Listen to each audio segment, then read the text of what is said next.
Merhaba dostlarım, kanalımıza tekrardan hoş geldiniz. Bugün de dostlarım maalesef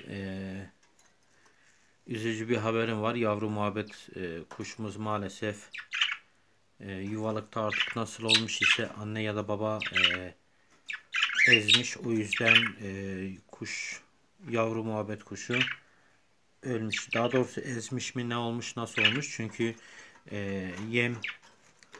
yemini kusmuş, bütün besinlerini vermiş fakat yuvalıkta gece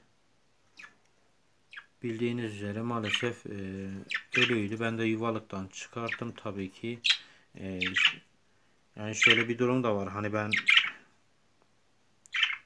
ölü kuşun fotoğrafını ya da şeyini de sizlere göstermek istemiyorum. Hani böyle bir kuşun ölü şeyle de prim yapmak istemiyorum. Hoş bir durumda değil, nahoş bir durum. Sevmiyorum böyle bu tür şeyler. Hani hiç güzel şeyler değil. Bu şekilde üzücü bir durum. Artı bir de yani sevindirici mi desek demesek mi, çünkü böyle bir durumda artık nasıl denir bilmiyorum. Fakat bu ilk kez yuvalık takılan muhabbet kuşlarımız da sonunda dostlarım çiftleştiler. Artık yumurta ne zaman verirler, nasıl yaparlar hiç bilmiyorum. Ki bildiğiniz üzere e, birkaç günde zaten dişi kuş baya bir garip hareket ediyordu. Artı gördüğünüz gibi şu anda da eğer fark ederseniz bakın, nefes alışverişi de baya bir hızlı bir şekilde, tabi fark ediyor musunuz bilmiyorum. Şu anda telefondan böyle bu şekilde fark edebilirsiniz. Yani nefes alışverişi hızlandı, artı yuvalıktan yuvalığa da pek fazla girmeye çalışıyor. Artı yuvalıktan da pek fazla çıkmamaya çalışıyor.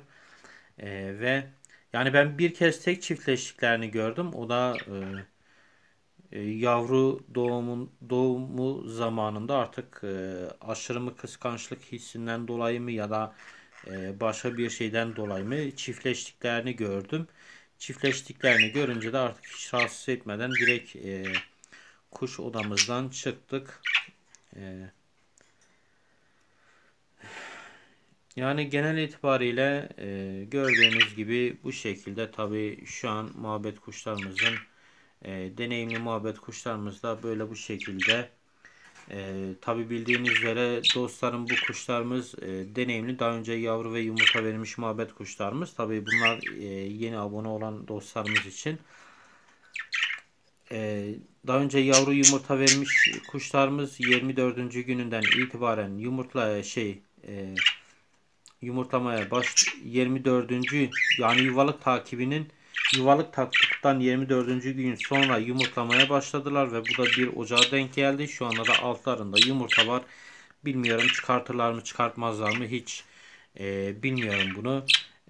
Çünkü bu kuluçka gerçekten de çok baya bir değişikti. Yavru ölümleriyle ya da değişik çok küçük minik yumurtalar geldi. Çok değişik bir kuluçka oldu. O yüzden yani bu kuluçka nasıldı, ben hiçbir şey anlamadım. Ee, Umarım hayırlısı olur.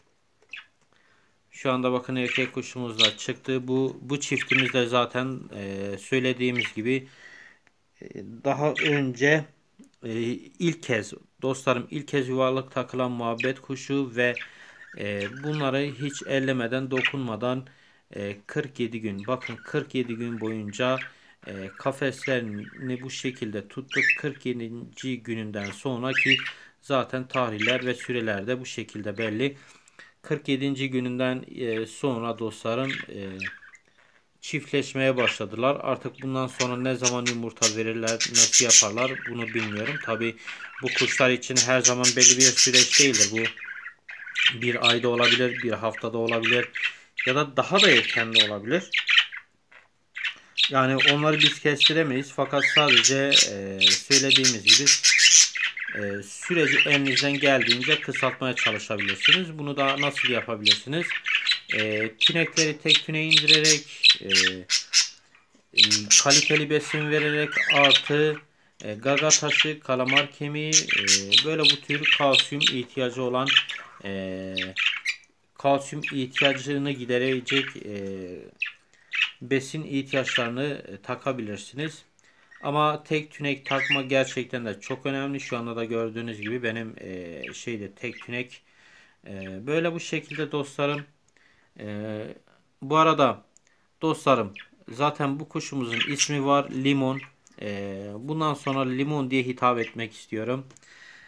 Bu erkek kuşumuza da bilmiyorum fıstık mı desek, ya bilmiyorum. Dişi kuşa da hani herhangi bir isim bulamadım. Tabii yavruyken de bendelerdi ama bir türlü bir isim bulamadım halen. Ama erkek kuşa fıstık ismi güzel gibi geliyor. Yani bir de dostlarım şöyle bir haber de vermek istiyorum.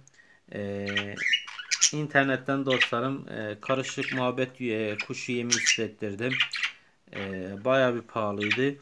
Bakalım o da ne zaman gelecek. Geldiği zaman bu yemin kalitesini de sizlere göstereceğim.